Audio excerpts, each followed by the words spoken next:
Magandang gabi, pambungad sa ating newscast. Abiso sa ating mga ka-A to Z. Bunsod ng patuloy na pagsipa ng average demand sa kuryente ngayong panahon ng tag-init. Singil ng Meralco, tataas ngayong buwan. Samantala, ipinapayo naman ng isang independent electricity market group ang load shifting para makatipid ng konsumo ng kuryente ang mga consumer ngayong tag-init. Narito ang balitang A to Z ni Kim Salinas. Wala kaming dinagdag. Actually, hindi nga ako gumagamit ngayon ng aircon. May aircon kami pero hindi ako gumagamit ngayon. Ang taas. Ganyan na lamang ang naging pahayag ni Lola Lolita hinggil sa pagkonsumo ng kanilang kuryente para sa electric bill. Hanggat kayang magtipid, magtitipid. Pero nang dumating na ang bill, wala namang ba't ganun kalaki? Ang laki ng ilaw talaga. Sobrang laki.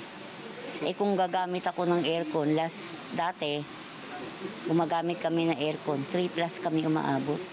Ayon sa Meralco, tumaas ng 46 centavos ang power rates ngayong buwan ng Mayo, bunsod umano raw yan ng pagsipa ng average demand. Lalo't kaliwat kanan ng paggamit ng marami ngayong tag-init. Nitong Abril, gusto ko po lamang ipaalam sa inyong lahat na sumipa yung average demand ng 2,400 megawatts at nagkaroon tayo ng series of yellow alerts at red alert status. So yun ang basically nagbunsod ng increase sa generation charge. Kaya kung nagrereklamo na si Lola Lolita sa kanyang taas pa nito sa susunod na billing period kung mananatili pa rin sa 291 kWh ang kanyang konsumo. Ayon pa sa Meralco, ang isang residential customer na kumukonsumo ng 200 kWh kada buwan ay may dagdag singil sa kanyang bill na 92 pesos ngayong Mayo. Tandaan po niya yung sinabi ko, seasonality of consumption. Na kapag summer month, sumipa ng Marso hanggang first week ng July, usually ang pataas ang presyo ng kuryente. Hindi lang sa presyo, kung hindi sa konsumo.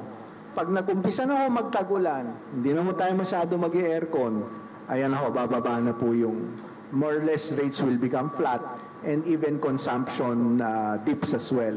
Payo naman ng Independent Electricity Market Owner of the Philippines sa mga consumer, mag-load shift para makatipid. Tulad nung mamlansya o maglalaba, gagamit tayo ng washing machine.